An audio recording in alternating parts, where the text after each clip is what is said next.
മിശിഹായ്ക്കും സ്തുതിയായിരിക്കട്ടെ. എൻ്റെ പേര് അന്ന. ഞാൻ മുംബൈയിൽ നിന്നാണ് വരുന്നത്. ഈ അൾത്താരയിൽ ഇതെൻ്റെ 5ാമത്തെ സാക്ഷിയാണ്. എൻ്റെ ആദ്യത്തെ സാക്ഷ്യം ഞാൻ ഓൺലൈൻ സാക്ഷിയാണ് പറഞ്ഞിരിക്കുന്നത് കൊറോണ കാലത്ത്. ഈ അൾത്താരയിൽ ഇതെൻ്റെ 4ാമത്തെ സാക്ഷിയാണ്. എൻ്റെ ആദ്യത്തെ സാക്ഷ്യം എന്ന് പറയുന്നത്, ഞാൻ ഒരു കുട്ടിക്ക്, ഒരു കണ്ണ് കാണാത്തൊരു കുട്ടിക്ക് ബോംബെയിൽ വെച്ച് തന്നെ ആ കുട്ടിക്ക് റൈറ്ററായിട്ട് UGC നെറ്റ് എക്സാമിന് ആ കുട്ടിക്ക് റൈറ്ററായിട്ട് ഞാൻ പോകൽ പതിവായിരുന്നു. ഒരു 3 പ്രാവശ്യം ഞാൻ തന്നെയാണ് ആ കുട്ടിക്ക് എക്സാമിന് റൈറ്ററായിട്ട് പോയിരിക്കുന്നത്. ഇപ്പം കഴിഞ്ഞ പ്രാവശ്യത്തെ എക്സാമിന് അതൊരു ചൊവ്വാഴ്ചയായിരുന്നു. ആ എക്സാമിന് ഞാൻ ആ കുട്ടിയുടെ കൂടെ പോയപ്പം എനിക്കുണ്ടായ അനുഭവങ്ങളാണ്. 1 മണിക്കൂറിൽ 12 അനുഭവങ്ങളാണ് എനിക്ക് അമ്മ മാതാവ് കാണിച്ചു തന്നത്. ഓരോ പ്രതിസന്ധി നേരിടുമ്പോഴും എനിക്ക് അപ്പയ്ക്ക് അമ്മ കാണിച്ചു തരായിരുന്നു, നീ ഭയപ്പെടേണ്ട, ഞാൻ നിന്നോട് കൂടെയുണ്ടെന്ന്. അങ്ങനെ ആദ്യത്തെ അനുഭവം എന്ന് പറയുന്നത്, ഞങ്ങൾ ഈ എക്സാം എഴുതാൻ പോകുമ്പം ഞങ്ങൾക്ക് സെൻറ്റർ സ്ഥിരം കിട്ടാറുള്ളത് IT സെൻറ്റേഴ്സാണ് എപ്പോഴും കിട്ടാറ്. എപ്പോഴും MCQ ടൈപ്പ് ആയിരിക്കും. അപ്പോൾ എല്ലാം കമ്പ്യൂട്ടറൈസ്ഡ് ആയാൽ ഞങ്ങൾക്ക് എപ്പോഴും IT പാർക്സിലാണ് എപ്പോഴും ഞങ്ങൾക്ക് സെൻറ്റർ വരാറ്. ആ പ്രാവശ്യം ഞങ്ങൾക്ക് സെൻറ്റർ കിട്ടിയത് ഒരു സ്കൂളിലായിരുന്നു. അപ്പോൾ അത് ഞങ്ങൾക്ക് വീടിൻ്റെ കുറച്ചും കൂടെ അടുത്തായിരുന്നു. അപ്പോൾ ഞങ്ങൾ അതിന് ഭയങ്കര താങ്ക്ഫുള്ളായിരുന്നു. അവിടെ ചെന്ന് കഴിഞ്ഞ് ഞങ്ങൾ കറക്റ്റ് ടൈമിനൊക്കെ എത്തി. 8:30 ഞങ്ങൾ റിപ്പോർട്ട് ചെയ്ത് കഴിഞ്ഞ് ഞങ്ങൾ ആദ്യത്തെ കടമ്പയിലേക്ക് കിടക്കുകയാണ്. അവർ ഫുൾ സ്ക്രീൻ ചെയ്യും. അപ്പോൾ സ്ക്രീൻ ചെയ്യുമ്പം ഞാൻ എൻ്റെ കയ്യിൽ ഉടമ്പടി ലോക്കറ്റ് ഉണ്ടായിരുന്നു, കൊന്ത ഉണ്ടായിരുന്നു. ഇതൊന്നും അവർ അങ്ങോട്ട് കടത്താൻ സമ്മതിക്കാറില്ല. അപ്പോൾ ഞാൻ വിചാരിച്ചു അവർ പറയുകയാണെങ്കിൽ മാറ്റി വയ്ക്കാം. എൻ്റെ തൊട്ട് മുന്നിലുണ്ടായിരുന്ന കുട്ടിയുടെ ഹെയർ ക്ലിപ്പ് അടക്കം അവർ ഊരിപ്പിച്ച് റബ്ബർ ബാൻഡ് ഇട്ട് കെട്ടി വയ്ക്കാൻ പറഞ്ഞു. അപ്പോൾ ഞാൻ വിചാരിച്ചത് ഉറപ്പായിട്ട് അവരെടുത്ത് മാറ്റാൻ പറയും. അപ്പോൾ ആദ്യത്തെ കടമ്പ തന്നെ കഴിഞ്ഞു. അമ്മ മാതാവ് ഇടപെട്ട് എനിക്ക് എൻ്റെ ലോക്കറ്റും ഇതൊന്നും എന്നോട് മാറ്റാൻ പറഞ്ഞില്ല. അപ്പോൾ അതും കൊണ്ട് ഞാൻ അകത്തേക്ക് കടന്നു, ഈ മോളെയും കൊണ്ട്. അടുത്ത് ചെന്ന് കഴിഞ്ഞപ്പം അവർ ഞങ്ങളുടെ ഡോക്യുമെൻറ്റ്സ് നോക്കി കഴിഞ്ഞപ്പോൾ അവരെന്നോട് പറഞ്ഞു, റൈറ്ററായിട്ട് എനിക്കിരിക്കാൻ പറ്റില്ല എന്ന്. അപ്പോൾ ഞാൻ പറഞ്ഞു, കഴിഞ്ഞ 3 പ്രാവശ്യം ഞാൻ തന്നെ റൈറ്ററായിട്ട് ഇരുന്നിരിക്കണേ. അപ്പോൾ അവർ പറഞ്ഞു, അത് അവർ ശ്രദ്ധിക്കാണ്ടായിരിക്കും. ഒന്നാമത് ഏജ്, ആ ശരി അപ്ലിക്കൻറ്റിൻ്റെ ഏജിനേക്കാളും കുറവായിരിക്കണം എൻ്റെ ഏജ്. പക്ഷെ അത് ഏജ് ഓവറായ കാരണം അത് പറ്റില്ല.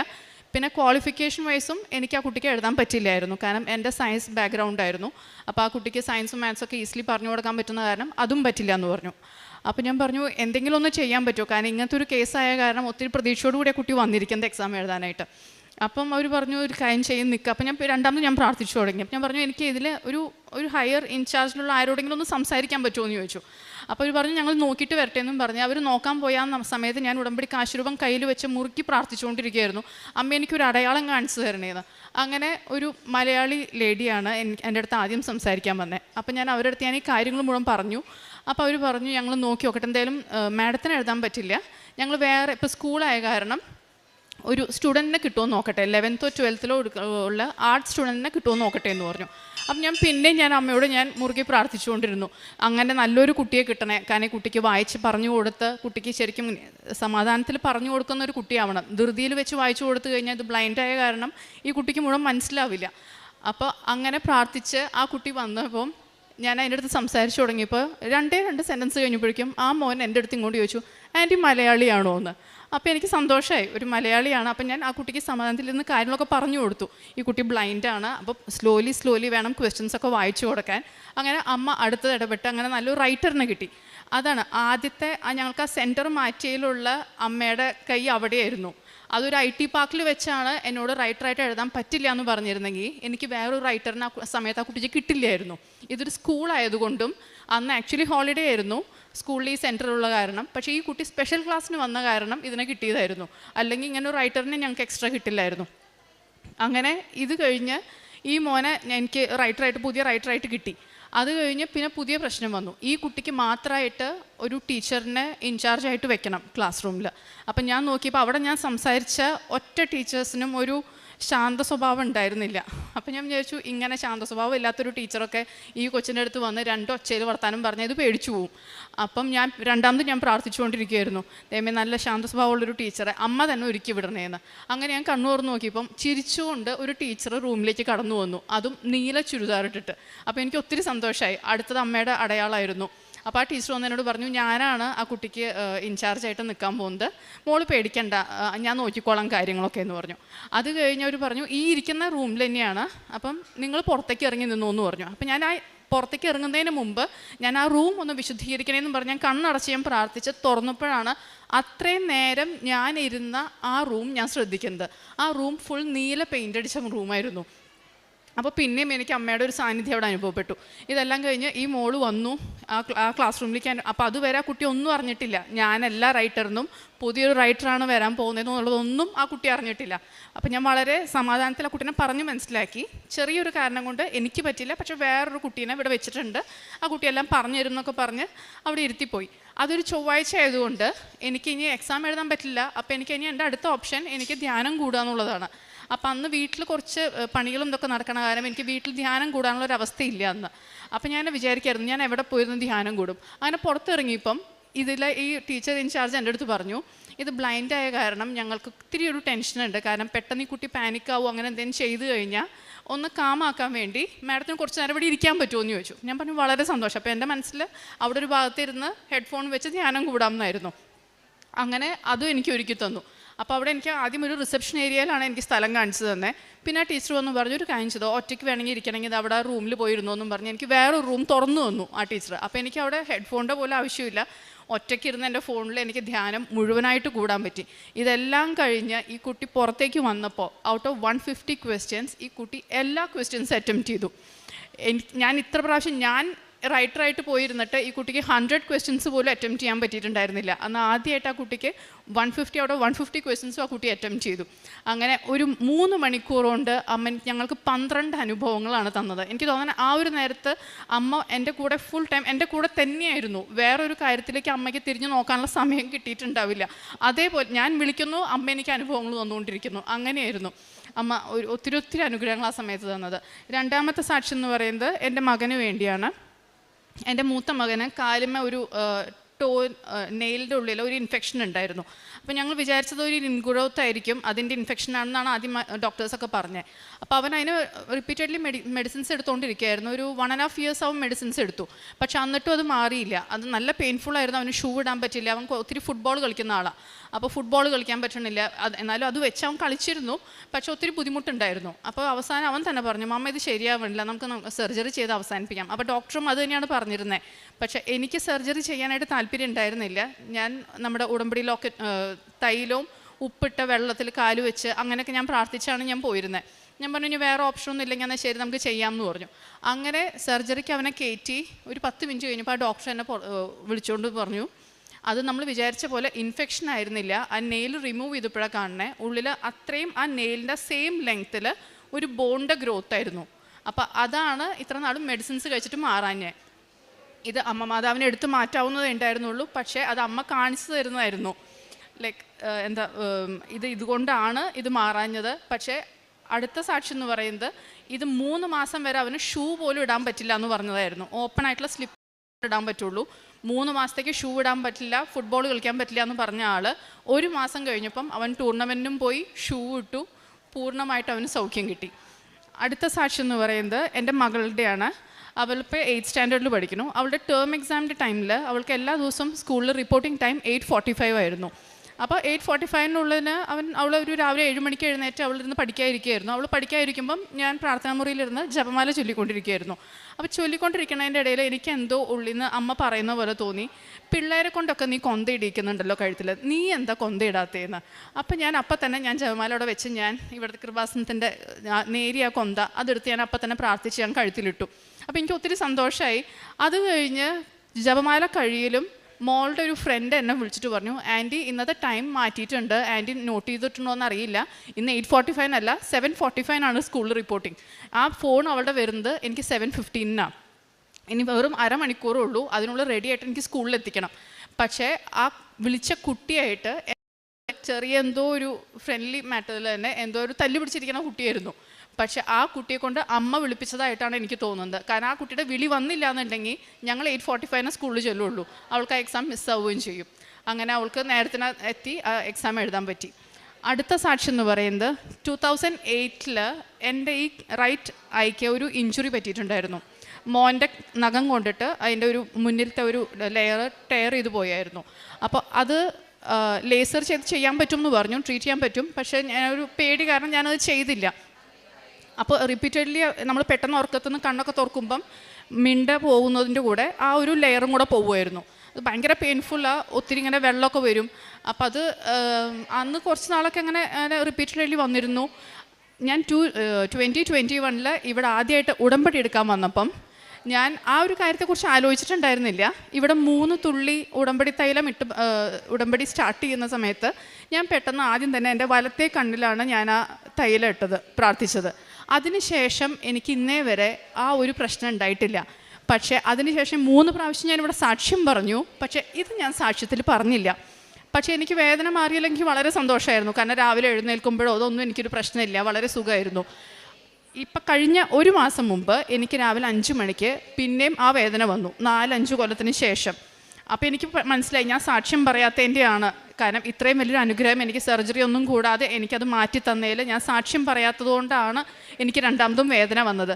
ഞാൻ ആ ഇരുന്ന ഇരിപ്പിൽ തന്നെ കണ്ണടച്ച് 5:30 പ്രത്യക്ഷീകരണ പ്രാർത്ഥന ചൊല്ലി മുഴുവൻ കഴിഞ്ഞ് ഞാൻ ഒന്നും മയങ്ങിപ്പോയി. അതിനുശേഷം എനിക്ക് ഇന്നേ വരെ അങ്ങനത്തെ ഒരു വേദന വന്നിട്ടില്ല. ലേസർ സർജറി പറഞ്ഞതായിരുന്നു, പിന്നെ അത് ചെയ്തിട്ടില്ല. ഇപ്പോൾ അത് ഫുൾ ക്ലിയറായി. അപ്പോൾ ആ സാക്ഷി ഞാൻ 5 കൊല്ലം വൈകിപ്പോയി. അതിന് ഞാൻ ആദ്യമേ മാപ്പി അപേക്ഷിക്കുന്നു. അടുത്ത സാക്ഷി എന്ന് പറയുന്നത് ഞങ്ങളുടെ 2 റിലേറ്റീവ്സ് ദുബായിൽ ചില ഇഷ്യൂസ് കാരണം അവരുടെ പാസ്പോർട്ടൊക്കെ പിടിച്ചു വയ്ക്കലും അവരെ നാട്ടിലേക്ക് വിടാൻ പറ്റാത്തൊരവസ്ഥയിലുണ്ടായിരുന്നു. അപ്പോൾ അതിനുവേണ്ടി ഒത്തിരി പേര് അതിനെ ട്രൈ ചെയ്യുന്നുണ്ടായിരുന്നു. പക്ഷേ കുറേ കോംപ്ലിക്കേഷൻസ് ഉണ്ടായിരുന്നു. അപ്പോൾ അവരുടെ ഫാമിലി ഉറപ്പായിട്ടും പ്രാർത്ഥിച്ചിട്ടുണ്ടാവും. പക്ഷേ ഞാൻ ഒരു പ്രാവശ്യം ഇവിടെ ഉടമ്പടി ധ്യാനം കൂടിക്കൊണ്ടിരുന്നപ്പം അച്ഛൻ ഇതേ കാര്യം പറയുകയും ഞാൻ ആ 2 പേർക്ക് വേണ്ടി ഞാൻ ആത്മാർത്ഥമായിട്ട് ഞാൻ പ്രാർത്ഥിക്കുകയും ചെയ്തിരുന്നു. അതിൻ്റെ ഫലമായി 12 കൊല്ലമായിട്ട് അവർ അവിടെ പെട്ടുകിടക്കുകയായിരുന്നു, നാട്ടിലേക്ക് വരാൻ പറ്റാതെ. ഇപ്പോൾ 2023 അവർ 2 പേരും തിരിച്ച് നാട്ടിലേക്ക് എത്തി, അവർ കുടുംബത്തോടു കൂടി ചേർന്നു. അതിൽ എനിക്ക് അമ്മയുടെ ഇടപെടലുണ്ടെന്ന് മനസ്സിലാവാൻ കാരണം അതിൽ ഒരാൾക്ക് ഫാമിലി ഉണ്ടായിരുന്നില്ല. അപ്പോൾ അയാൾക്ക് പ്രാർത്ഥിക്കാനും ആക്ച്വലി ആരും ഉണ്ടായിരുന്നില്ല. അയാൾ ശരിക്കും ഒരു ഒറ്റപ്പെട്ട ഒരു അവസ്ഥയിലായിരുന്നു. അയാളുടെ ആൾ വന്നതിലാണ് എനിക്ക് ശരിക്കും അമ്മയുടെ കരങ്ങൾ അതിലുണ്ടെന്നുള്ളത് ശരിക്കും ബോധ്യപ്പെട്ടത്. അടുത്ത എൻ്റെ അവസാനത്തെ സാക്ഷിയാണ്. അത് എൻ്റെ ഒരു ഫ്രണ്ട് കുവൈറ്റിലായിരുന്നു. അവളുടെ 3rd പ്രഗ്നൻസിയിൽ, അവളുടെ ആദ്യത്തെ 2 പ്രഗ്നൻസിയും ഡെലിവറിയൊക്കെ നാട്ടിലായിരുന്നു. 3rd പ്രഗ്നൻസി അവൾ കുവൈറ്റിലായിരുന്നു. അപ്പോൾ അതിന് അവളുടെ ആദ്യത്തെ 2 ഡെലിവറിക്കും സെയിം കോംപ്ലിക്കേഷൻ തന്നെ 3rd ഡെലിവറിക്കും ഉണ്ടായിരുന്നു. കൊച്ചു നേരത്തെ ഇറങ്ങി വരലും അപ്പോൾ സ്റ്റിച്ച് ഇടണം അങ്ങനെയൊക്കെ പറഞ്ഞിരുന്നു. അപ്പോൾ നാട്ടിലത്തെ ഡോക്ടേഴ്സ് അത് അലൗ ചെയ്തിരുന്നു. കുവൈറ്റിലത്തെ റൂൾസ് അനുസരിച്ച് അവർക്ക് അങ്ങനെ സ്റ്റിച്ച് ഇടാനുള്ള പെർമിഷൻ ഇല്ല. അപ്പോൾ ഇവൾ കുറേ ഡോക്ടേഴ്സിൻ്റെ അടുത്ത് റിക്വസ്റ്റ് ചെയ്തു, ഇത് ചെയ്തില്ല എന്നുണ്ടെങ്കിൽ കൊച്ചിനെ കിട്ടില്ല, അത് പ്രീമേച്ചർ ബേബി ആയി പോവും. പക്ഷെ അവർ പറഞ്ഞു ഇല്ല, ഞങ്ങളുടെ ഇതിൽ അങ്ങനത്തെ റൂളില്ല, ഇപ്പോൾ ഒരു കുഴപ്പവും കാണുന്നില്ല, അങ്ങനെ പോയിക്കോട്ടെ എന്ന് പറഞ്ഞു. അപ്പോൾ ഇവൾക്ക് ഭയങ്കര ടെൻഷനായിരുന്നു. അപ്പോൾ ഇവൾ ഇടയ്ക്കിടയ്ക്ക് എന്നെ വിളിച്ചിങ്ങനെ പറയും, അയ്യോ ഒന്ന് പ്രാർത്ഥിക്കുക, എനിക്ക് പേടിയായിട്ട് പോയി. അപ്പോൾ അവൾ കൊറോണ കാലമായ കാരണം അവൾക്ക് നാട്ടിൽ വരാനോ ഉടമ്പടി എടുക്കാനോ അങ്ങനെയൊന്നും പറ്റിയിട്ടില്ല. അപ്പം ഞാൻ ഉടമ്പടി എടുത്ത കാരണം ഞാൻ അവൾക്ക് വേണ്ടി എൻ്റെ വയറ്റിൽ വിശ്വാസമാണം ചൊല്ലി ഞാൻ തൈലം ഇട്ട് ഞാൻ പ്രാർത്ഥിച്ചിരുന്നു.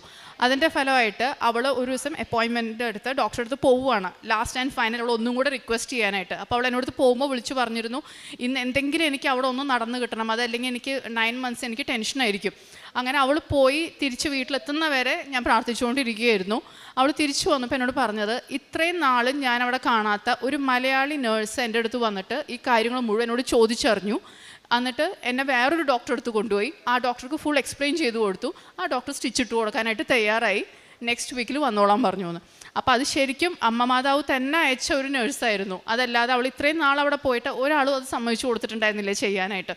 അങ്ങനെ അവൾക്ക് ആരോഗ്യമുള്ളൊരു ആൺകുഞ്ഞിനെ ജനിച്ചു. ദൈവത്തിന് ഒത്തിരി നന്ദി.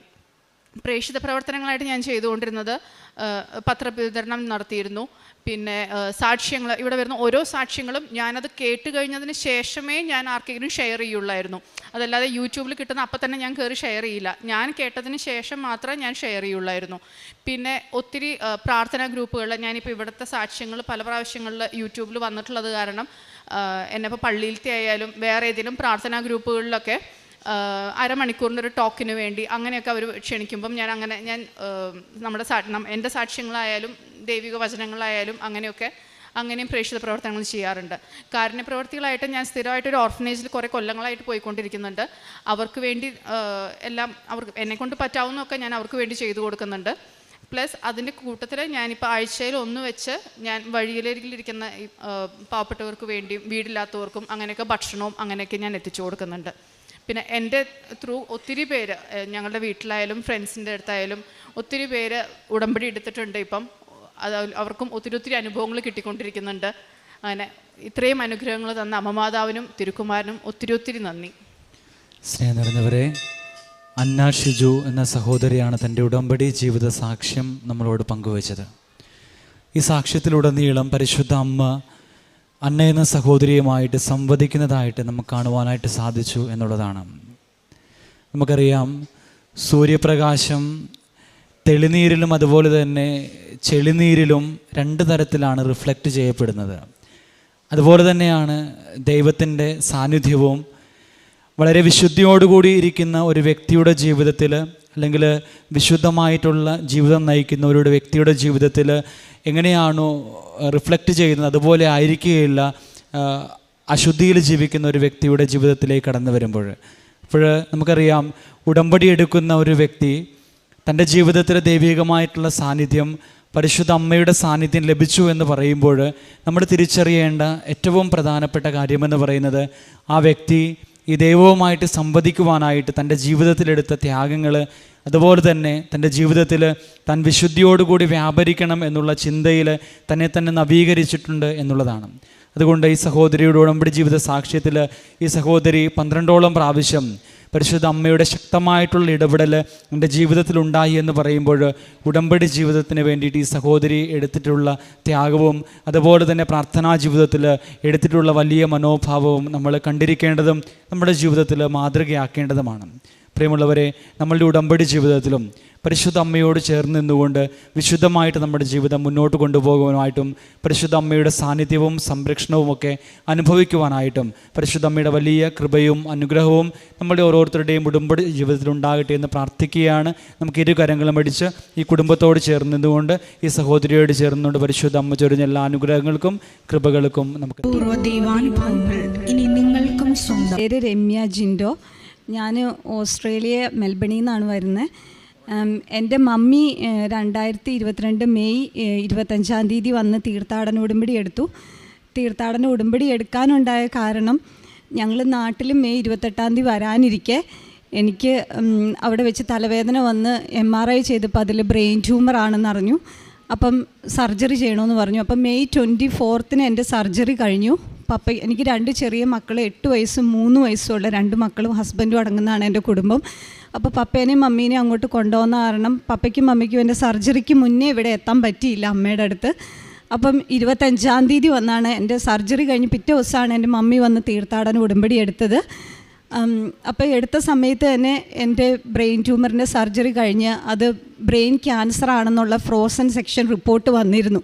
അതിന് ശേഷമാണ് മമ്മിയൊക്കെ വന്ന് എടുത്തത്. മമ്മിയൊക്കെ അത് കഴിഞ്ഞ് 27 മെൽബണിൽ വന്നു അന്ന് തൊട്ട് എൻ്റെ മമ്മി കാശുരൂപം വെച്ച് പ്രാർത്ഥിക്കുകയും അതുപോലെ എന്നും തൈലം പരട്ടി തരുകയും ചെയ്യുമായിരുന്നു. അത് കഴിഞ്ഞ് എൻ്റെ ഫോർമൽ റിപ്പോർട്ട് വന്നപ്പം അവരെ പ്രതീക്ഷിച്ചതിനേക്കാളും വലിയൊരു ക്യാൻസറായിരുന്നു എനിക്ക്. Glioblastoma grade 4. അത് അവർ പ്രതീക്ഷിച്ചതിനേക്കാളും നോൺ മീതൈലേറ്റഡ് കേസ് എന്ന് പറയുന്നത്, അതായത് കണ്ടുപിടിക്കപ്പെട്ടിട്ടില്ല അതിനൊരു മരുന്ന്.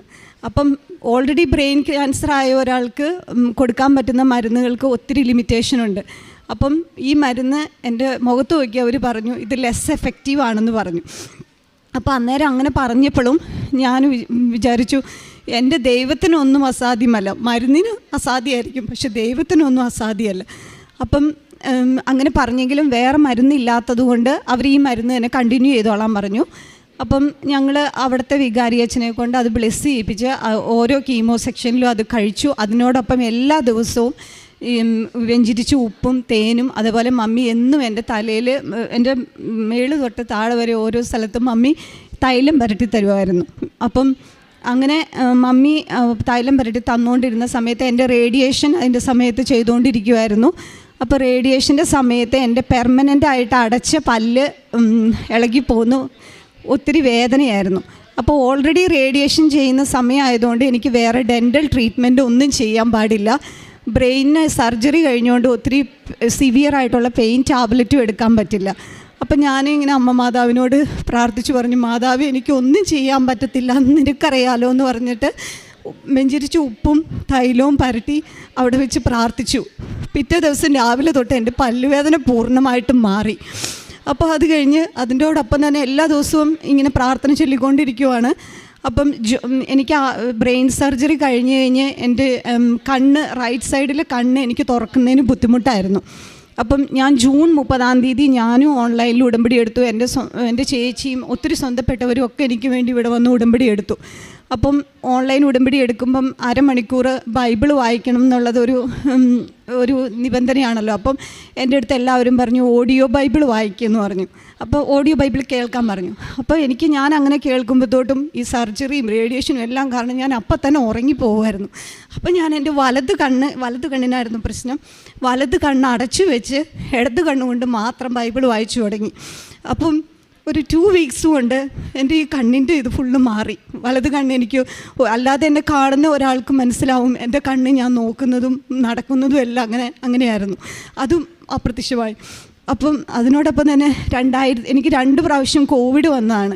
2020 കോവിഡ് വന്ന സമയത്ത് എൻ്റെ ശ്വാസം മുട്ട് മാറാത്ത കാരണം എക്കോ ചെയ്ത സമയത്ത് മനസ്സിലായി എനിക്ക് PFO എന്നൊരു ഹാർട്ട് കണ്ടീഷൻ ഉണ്ടെന്ന്.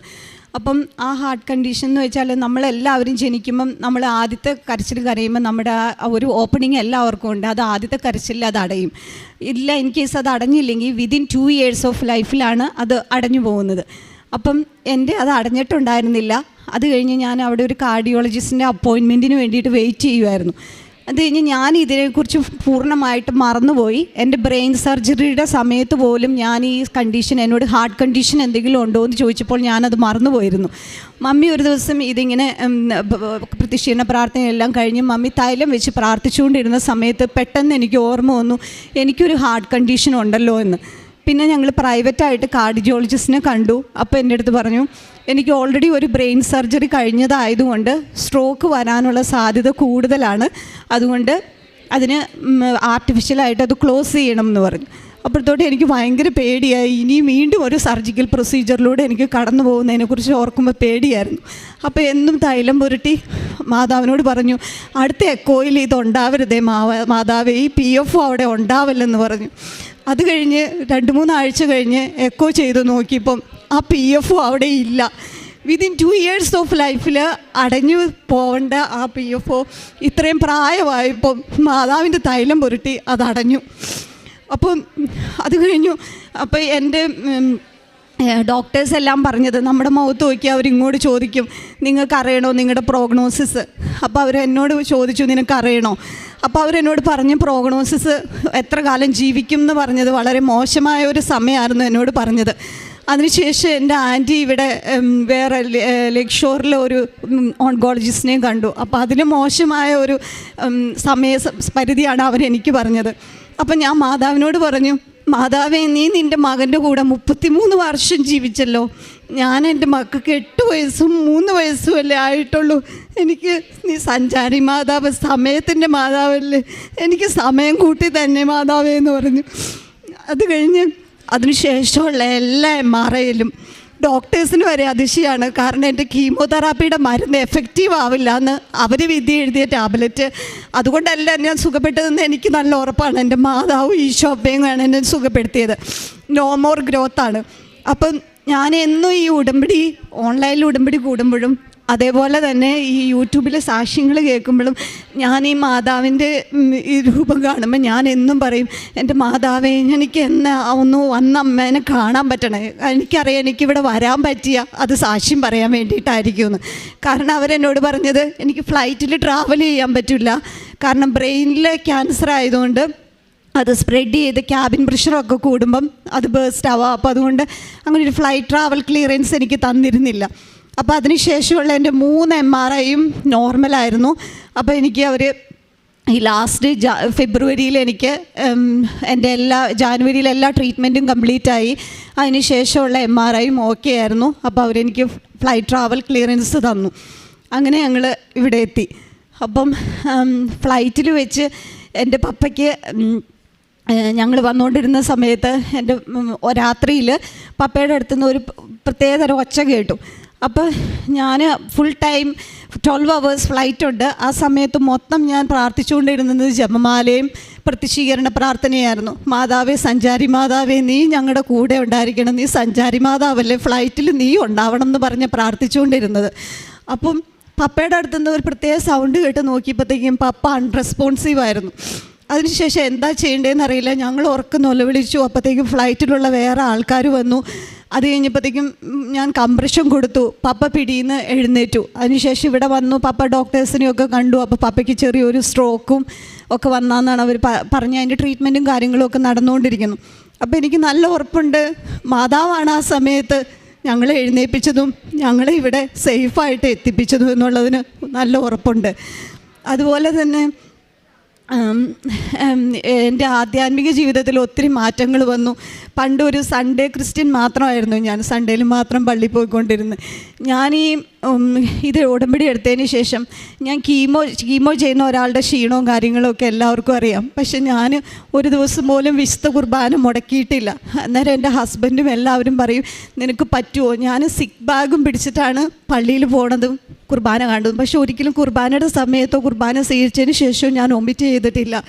അതേപോലെ ഞങ്ങൾ ആദ്യത്തെ MRI കഴിഞ്ഞ് അതിലൊരു ഗ്രോത്തും ഇല്ല എന്ന് മനസ്സിലാക്കി ഞങ്ങളെല്ലാ ആഴ്ചയിൽ ഒരു ദിവസം 12 hour ചെയിൻ റോസറി ഞങ്ങൾ വീട്ടിൽ ചെല്ലുമായിരുന്നു. അതുപോലെ 2 ആഴ്ച കൂടുമ്പോൾ കുമ്പസാരം, അങ്ങനെ പറ്റുന്ന എല്ലാ കാരുണ്യ പ്രവൃത്തികളും അവിടെ ചെയ്യുമായിരുന്നു.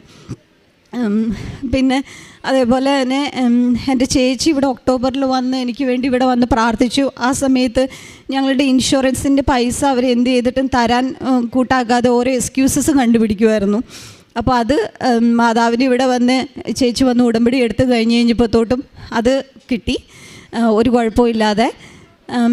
പിന്നെ അതേപോലെ തന്നെ എൻ്റെ ഹസ്ബൻഡിന് അവിടെ ഒരു ഹോൾട്ടർ മോണിറ്റർ ടെസ്റ്റ് ചെയ്തപ്പം 2nd degree ഹാർട്ട് ബ്ലോക്ക് ആണെന്ന് പറഞ്ഞു. ഞങ്ങളിവിടെ വന്ന് ഒരു കാർഡിയോളജിസ്റ്റിനെ കണ്ടപ്പം കാർഡിയോളജിസ്റ്റ് പറഞ്ഞു ഹസ്ബൻഡിന് ഒരു പേസ് മേക്കർ വേണ്ടി വരും എന്ന് പറഞ്ഞു. അപ്പം ഞാൻ കഴിഞ്ഞ ദിവസം ഇവിടെ വന്ന് ഞങ്ങൾ 12th ഏർലി മോർണിംഗിലാണ് ഞങ്ങളിവിടെ വന്നത്, നാട്ടിൽ വന്നത്. അപ്പോൾ 14th ഞങ്ങളിവിടെ വന്ന് ഞാൻ തീർത്ഥാടന ഉടമ്പടി എടുത്തു. അതിലൊരു നിയോഗമായിട്ട് ഞാൻ വെച്ചിട്ടുണ്ടായിരുന്നു ഹസ്ബൻഡിന് പേസ് മേക്കർ ഒന്നും വേണ്ടി വരരുതേ, ഇവിടുത്തെ ഹോൾട്ടർ മോണിറ്ററിൽ ഒരു കുഴപ്പം ഉണ്ടാവല്ലേ എന്ന്. അത് കഴിഞ്ഞ് ഇവിടെ വന്ന് ഹോൾട്ടർ മോണിറ്റർ ചെയ്തു. ഹോൾട്ടർ മോണിറ്റർ ടെസ്റ്റിൽ ഹസ്ബൻഡിന് ഒരു ഹാർട്ട് ബ്ലോക്കും ഇല്ല, ഒരു ഇൻ്റർവെൻഷൻസും അതിന് വേണ്ട. അതേപോലെ തന്നെ ഒത്തിരി അനുഗ്രഹങ്ങൾ അമ്മ മാതാവും ഈശോയും കൂടി ഞങ്ങൾക്ക് തന്നു. അമ്മ മാതാവിനും ഈശോയ്ക്കും കോടാനുകോടി നന്ദി.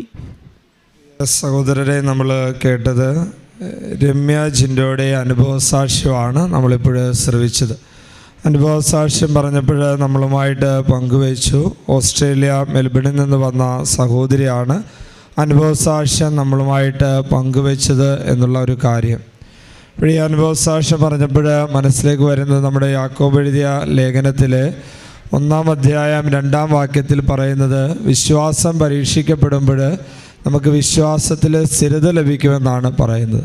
വിശ്വാസം പരീക്ഷിക്കപ്പെടുമ്പോൾ സ്ഥിരത എന്ന പുണ്യം നമുക്ക് ലഭിക്കുമെന്നാണ് പറയുന്നത്. അങ്ങനെ വിശ്വാസം പരീക്ഷിക്കപ്പെട്ട ഒരു യുവതിയാണ്, അതിലൂടെ സ്ഥിരത ലഭിച്ച ഒരു യുവതിയാണ്. ജീവിതത്തിൽ കഷ്ടപ്പാടുകളും ബുദ്ധിമുട്ടുകളുമൊക്കെ നിരവധിയായ രീതിയിൽ കടന്നു വരികയും ആ പ്രയാസത്തിൻ്റെയൊക്കെ നടുവിൽ ഉറച്ചു നിന്നുകൊണ്ട് പരിശുദ്ധ അമ്മയിൽ, കൃപാസന അമ്മയിൽ ആശ്രയിച്ചുകൊണ്ട് പ്രാർത്ഥിച്ചപ്പോൾ സ്ഥിരതയും അനുഗ്രഹം ലഭിച്ച വലിയൊരു അനുഭവ സാക്ഷ്യമാണ് നമ്മൾ ശ്രവിച്ചത്. ബ്രെയിൻ ക്യാൻസറാണ് എന്ന് നമ്മൾ കേട്ടു. ബ്രെയിൻ ക്യാൻസർ തന്നെ 4th ഡിഗ്രി ആയിരുന്നു ബ്രെയിൻ ക്യാൻസറിൻ്റെ. അത്ര വലിയ ബുദ്ധിമുട്ടിൽ നിന്ന് അത് പാടെ കർത്താവ് മാറ്റിക്കൊടുത്തുകൊണ്ട് ഇന്ന് നമ്മുടെ മുന്നിൽ ഈ ഒരു അനുഭവ സാക്ഷ്യം പറയിപ്പിക്കുന്ന രീതിയിൽ കർത്താവ് ഒരു ഉപകരണമാക്കി തീർത്തതാണ് നമ്മൾ കണ്ടത്. Brain cancer 4th degree. അതുപോലെ തന്നെ ഈ ബ്രെയിൻ ക്യാൻസറുമായിട്ട് ബന്ധപ്പെട്ട് അവർ നമ്മൾ ശ്രവിക്കുവാൻ സാധിച്ചു. മരുന്നുകൾ ഉപയോഗിച്ചു. അപ്പോൾ അവർ ഡോക്ടർമാർ പറഞ്ഞു ഈ മരുന്ന് കൊണ്ട് വലിയ ഉപയോഗമില്ല, അല്ലെങ്കിൽ ഈ മരുന്ന് ഉപയോഗിച്ചാലും ഇത് മാറത്തില്ല, അതിൻ്റെയൊക്കെ ഉപയോഗവും പന്നഫലമെന്ന് പറയുന്നത് വളരെ കുറച്ചാണ്. ഇങ്ങനെയൊക്കെ വലിയ പ്രതീക്ഷ ചികിത്സ കൊണ്ട് തന്നെ ഇല്ല എന്ന് പറഞ്ഞ സാഹചര്യത്തിലാണ് അതെല്ലാം മാറി ഇന്ന് നമ്മളുടെ മുന്നിൽ വന്ന് ഈ അനുഭവ സാക്ഷ്യം പറയുന്നത്.